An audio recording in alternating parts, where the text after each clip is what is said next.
the net, but the flag went up. It was a clear offside. Leeds largely... Calvin Bassey in the face of the high boots. It's just been some attention for him, but he's back up on his feet. But that would have ripped the net right off the posts had that hit the top corner, but off the bar, and Leno was able to breathe a sigh of relief. Still Newcastle 0, Fulham 0. Disallowed goal at Ellen Road. Betty Glover.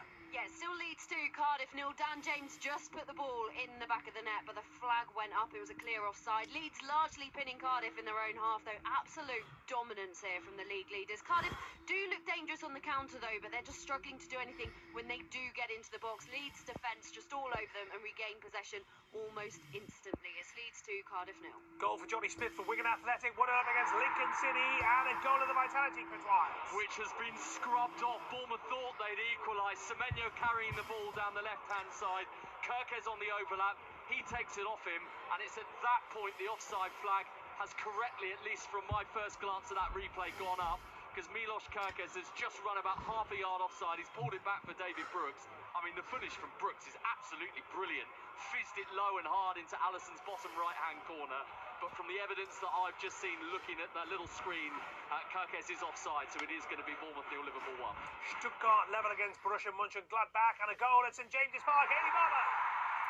We have the opening goal, and it's gone to the man making his 200th Newcastle appearance, Jacob Murphy. It all comes from just a wonderful spin by Anthony Gordon to beat Castagna. He scampered down that left-hand side, the cutback just behind Isak, but there was Murphy running onto it to smash it into the back of the net and take the acclaim of the home supporters. It is Newcastle 1, Fulham 0.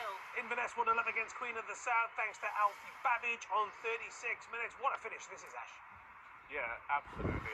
When, as wingers, sometimes they can be a little bit lazy, so Gordon's going down the left, and then Murphy, well, they can, because they think, well, not that he might think Gordon's going to beat his man and score, yeah. But he what Jacob Murphy's done, he's gambled on the fact that the ball might just end up with him, and it does. It misses everybody. He's in the right place at the right time and gets his goal, and he's been a man in excellent form. But it's almost, the finish is a side foot, isn't it? It's not a lash controlled, at it. It's not, yeah, it's really controlled.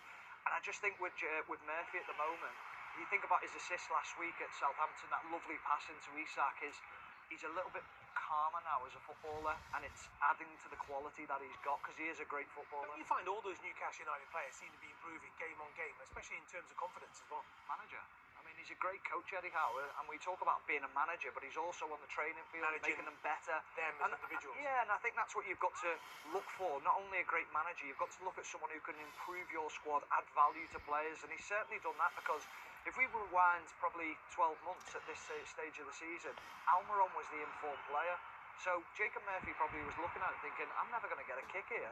Football can change so quickly, and look at him now. Yeah, that goal for Bournemouth has been ruled out. Let's go to Stephen Wire at the Pride Park.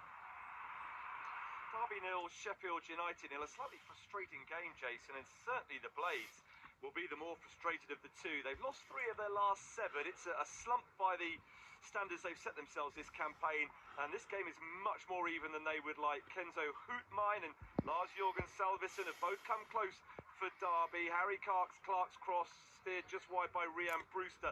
The response from Sheffield United, but the side currently second in the Championship, are really struggling to impose themselves on one of the teams in the bottom 3. Derby 0, Sheffield United 0. I was saying earlier, Venezia are second from bottom in Serie A. What a comeback. They were 2-0 down, and Christian Gitjar has equalised on 78 minutes. 2-2 there at Udinese. Let's go to Fratton Park. Andy Stevenson. Well, we don't have any goals yet, Jason, but this is a really entertaining watch in a thumping atmosphere. We've just seen an incredible sliding block from Maxime Esteve at the back for Burnley. It looked odds on that Matt Ritchie would score for Portsmouth inside the area, but Esteve came from nowhere to deny him. At the other end, Lyle Foster, a header from a burst of pace and a great cross from Jadon Anthony, but Foster's header well saved by Nicholas Schmidt. It's Portsmouth 0, Burnley 0. Thank you so much. Off to St James's Park, Hayley Barber. Another big chance for Newcastle. They just worked so hard in the transitions. This time Livramento released by Isak. He was clear through on goal. He was desperately looking for some support. I don't think that he backed himself to score, and in the end it was a weak effort that was easily saved by Leno. But Newcastle have a problem now, because Bruno Guimaraes is down and he looks to be in quite a bit of pain. That would be a huge blow to Newcastle and Eddie Howe if he had to go off, but we'll monitor that. I'll let you know what happens. The trainers are on to have an assessment of Bruno Guimaraes, but Newcastle, they are flying here at the moment. They're 1 goal ahead, and it is Newcastle 1, Fulham 0. Thank you, Amy. We're going to go to Everton, Leicester City. Every time I look at my screen, Sarah Moore Kerry, Everton are on the attack.